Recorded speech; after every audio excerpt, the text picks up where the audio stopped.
Parlons maintenant de systèmes logiques qui permettent de construire des machines spécialisées et en particulier des microcontrôleurs.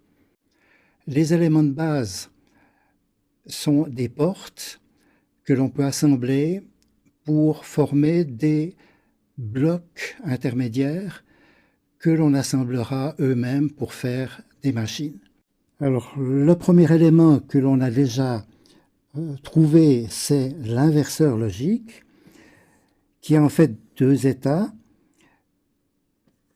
L'entrée peut valoir 0 et 1. La sortie est tout simplement l'inverse. Si c'est un 0, on a 1. Si c'est 1, c'est un 0. L'élément suivant que tout le monde connaît, c'est la porte E, avec 4 possibilités. Je note A, B, je pourrais continuer s'il y avait plus d'entrées. J'ai une sortie S. Les combinaisons possibles, on les note selon la numérotation binaire habituellement. Et puis la sortie est à 1 si les deux entrées sont à 1.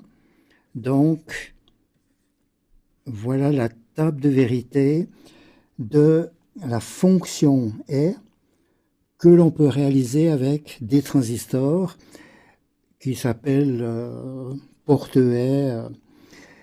Et traditionnellement, on écrit A fois B pour cette porte E.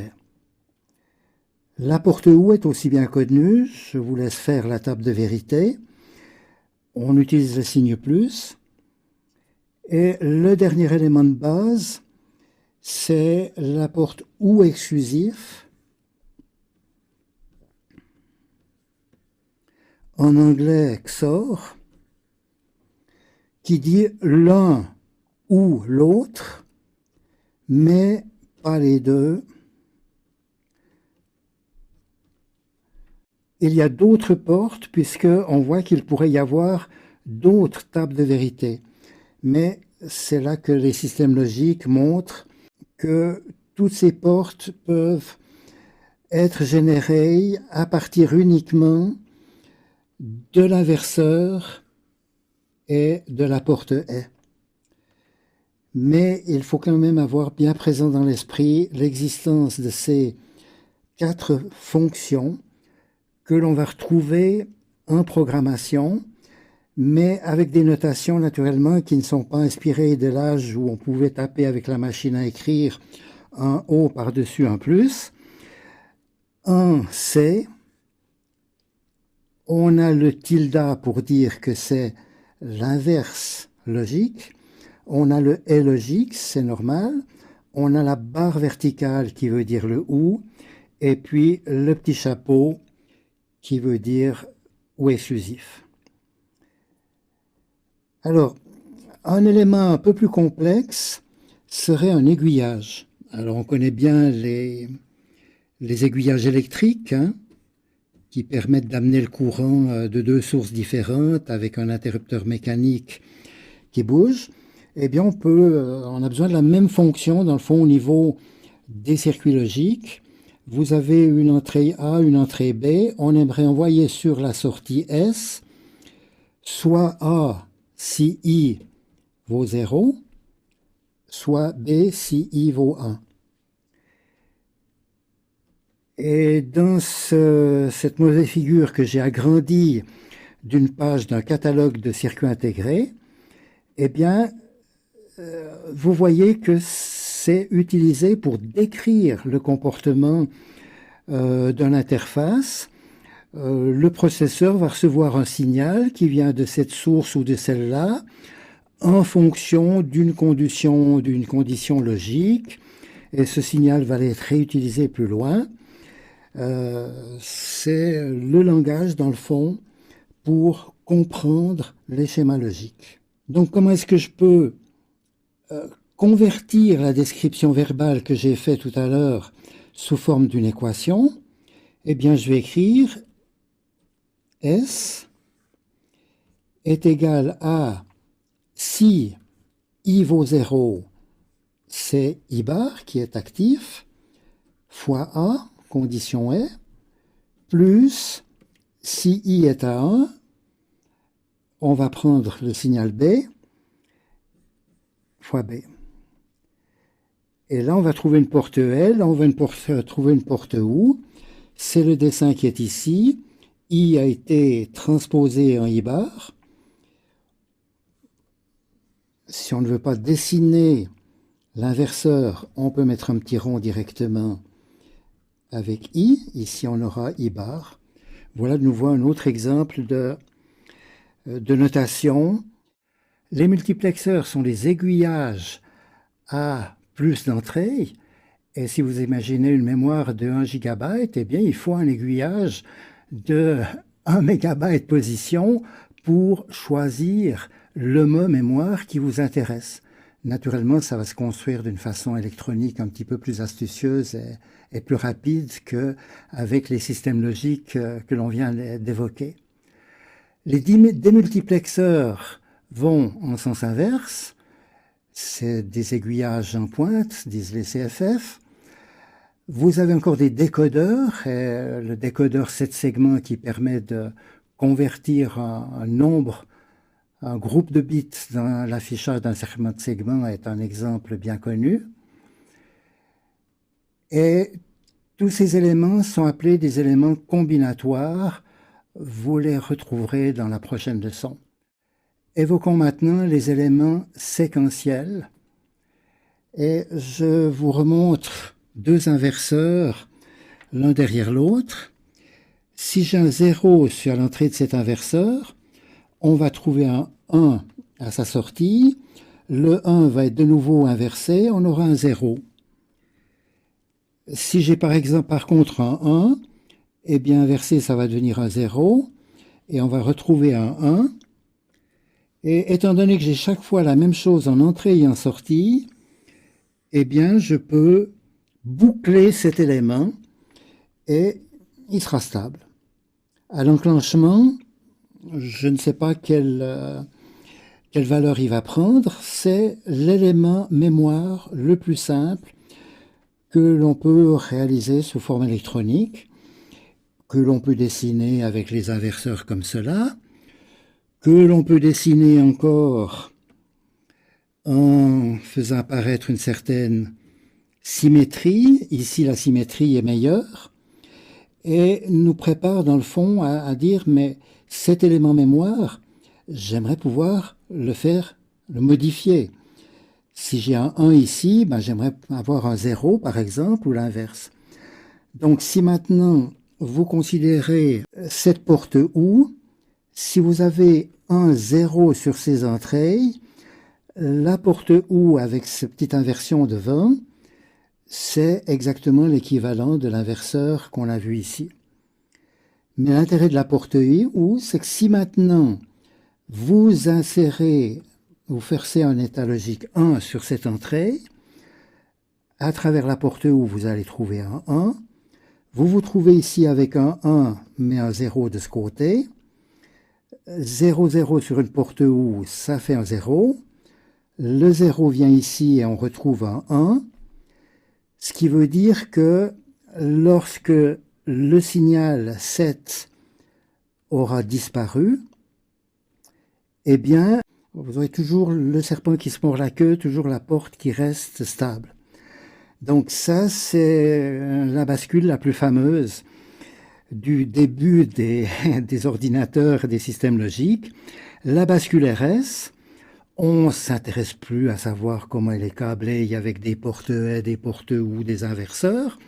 On a une fonction bascule avec deux sorties, une sortie Q et puis la sortie inverse Q bar, une entrée de mise à 1, une entrée de remise à 0 qu'on appelle reset ou clear.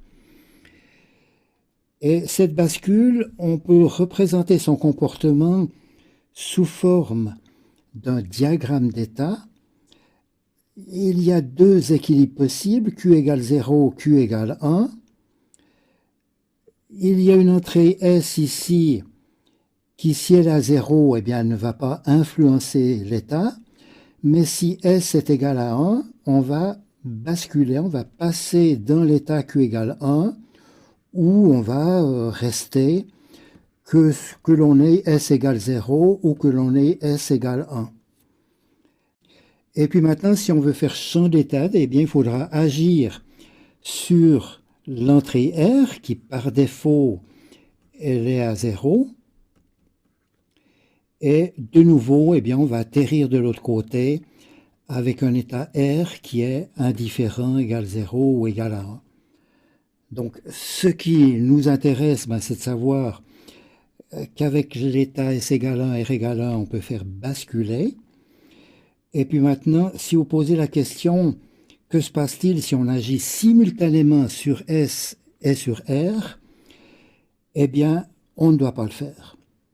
Comme avec une bascule d'enfant, vous la faites basculer d'un côté ou de l'autre. Si vous agissez des deux côtés à la fois, vous la cassez et on vous dit qu'il ne fallait pas faire. Voilà pour une explication. Alors, encore un aspect de cette bascule, c'est que elle va être réalisée avec de l'électronique. Et puis, l'électronique a toujours un certain temps de retard. Donc, au moment où on agit sur la sortie S, statiquement, vous avez la sortie qui va passer à l'état 1 et y rester jusqu'à ce qu'il y ait une autre action de l'autre côté. Alors, vu à l'oscilloscope, si vous avez un signal d'entrée 7 qui est aussi parfait que ça, souvent il y a des petits arrondis, eh bien la sortie va évoluer avec un certain retard. Et si vous regardez à très haute fréquence, eh bien vous verrez toujours un arrondi dû à des capacités parasites qui existent partout et puis que l'on essaye de minimiser, où il faut faire attention uniquement quand on travaille à très haute fréquence, ce qui n'est pas notre préoccupation. On vient de voir une première bascule bistable, la bascule RS. En système logique, il existe plusieurs types de bascules. On va se contenter d'en étudier une seule, la bascule D, avec laquelle on peut déjà faire beaucoup de choses, en particulier des registres à décalage et des compteurs. À quoi ressemble une bascule D? Eh bien, c'est une bascule RS dans laquelle on a rajouté de la logique pour avoir un signal qui s'appelle clock et qui a une caractéristique nouvelle. Ce signal n'est pas statique comme on l'a vu pour le set et le reset. C'est un signal qui est dynamique, qui va être sensible à une transition. C'est lorsque le signal passe de l'état 1 à l'état 0 que l'entrée D va être échantillonnée et copiée sur la sortie. Donc le diagramme d'état montre cette fonctionnalité. Au moment du flanc montant de l'horloge, l'entrée D est échantillonnée. Il faut qu'elle soit un petit peu stable avant, un petit peu stable après, mais c'est des microsecondes ou des nanosecondes même actuellement. Entre-temps, la valeur peut être quelconque. C'est au prochain instant d'horloge que la nouvelle valeur sera échantillonnée et transférée. Alors ici, on avait un 0. Ce 0 est transféré sur la sortie. Ici, on avait un 1. Il est transféré sur la sortie. Ici, on avait de nouveau un 1. L'état est maintenu à 1. Donc, on voit qu'il y a des concepts très importants. Le concept d'élément statique qui va être dominant. L'horloge dynamique qui agit à une transition. Et puis, les signaux qui sont échantillonnés, qui doivent juste exister, être valables à l'instant du transfert. Plusieurs de ces bascules côte à côte, eh bien, on a ce qu'on appelle un registre parallèle. Si vous avez par exemple l'information 1, 0, 1 sur les entrées, à l'instant d'horloge, vous allez retrouver cette information 101 sur les sorties et l'information peut changer sur les entrées. Ça n'aura pas d'effet sur les sorties. Alors c'est vraiment un élément mémoire que l'on va retrouver partout. On ne va pas le dessiner avec des bascules. On va dessiner un rectangle, un faisceau d'entrée 8 bits, mais ça peut être différent, un faisceau de lignes en sortie et cette fameuse horloge qui va faire le transfert de l'entrée sur la sortie. On peut aussi brancher ces bascules l'une derrière l'autre. Et ce qui va se passer, c'est que au premier instant d'horloge, qui se répète partout, eh bien, l'entrée va être copiée sur la sortie. L'entrée de la bascule suivante, on ne le connaît pas puisque je ne vous ai pas dit que toutes les bascules avaient été remises à zéro initialement. Ça va être copié tel quel sur la sortie et de même sur Q3. Alors l'information que l'on a assignée, elle va se propager petit à petit d'une bascule à l'autre. Et puis ensuite, on avait programmé un qui va aussi se propager d'une bascule à l'autre. Et on va retrouver en sortie, en fait, la séquence que l'on a entrée 3 impulsions d'horloge plus tôt. Donc c'est un élément que l'on retrouvera beaucoup pour transmettre de l'information en particulier, puisqu'il suffit d'avoir 2 lignes seulement pour transférer des mots d'une longueur absolument quelconque. Voilà une autre réalisation intéressante avec la bascule bistable. On a une horloge comme d'habitude. La sortie Q est connectée à l'entrée. Qu'est-ce que ça veut dire? Si j'ai un 0 sur cette bascule, la sortie Q bar est inversée. On trouve cette valeur inversée sur l'entrée. Donc au prochain coup d'horloge, il va y avoir un transfert sur la sortie, inversion, et puis on a une bascule qui mérite son nom de bascule, puisqu'elle va changer d'état à chaque transition de l'horloge. Donc on a fait en fait un diviseur par 2, et si on sait faire un diviseur par 2, eh bien on va faire un petit train de diviseur par 2, et connecter ça de façon à faire un compteur binaire. Donc, la première bascule passe à 1 au premier coup d'horloge, elle passe à 0 au deuxième coup d'horloge, et c'est à ce moment-là que la bascule suivante devrait être activée. Donc, la sortie, c'est un flanc montant qui active la bascule. Donc, sur la sortie ici, Q1, on a un flanc descendant, mais sur la sortie inverse, on a un flanc montant. Donc le diagramme des temps ici vous montre que à chaque flanc descendant, on a action sur l'étage suivant et on va compter en binaire. Donc on a fait un compteur binaire, ces valeurs décimales ne nous intéressent en fait pas. Ce qui est intéressant de remarquer, c'est qu'au moment où on a l'état 1, 1, 1, et qu'on envoie une impulsion d'horloge, la première bascule change, agit sur l'horloge de la suivante qui change, agit sur la suivante qui change pour qu'on ait le 0 qui apparaît ici, ensuite là, mais vous voyez qu'il y a un certain retard, un temps de propagation qui n'est pas du tout souhaitable parce que ça va ralentir en fait le processeur. Donc c'est là que les systèmes logiques interviennent pour trouver des solutions un petit peu plus élégantes, un peu plus efficaces pour un registre à décalage. Un petit exercice pour terminer. On a câblé 2 bascules. Vous reconnaissez ici un petit élément de registre à décalage. Vous reconnaissez ici la rétroaction du compteur par 2. Comment ce système va évoluer? L'habitude, c'est de noter les états successifs. Et puis, quand on recommence au début, eh bien, on ne va pas réécrire toute la séquence des états. Donc ici, il y a 3 états successifs. Là, il y a 4 états successifs. Eh bien, réfléchissez un petit peu et répondez à la question.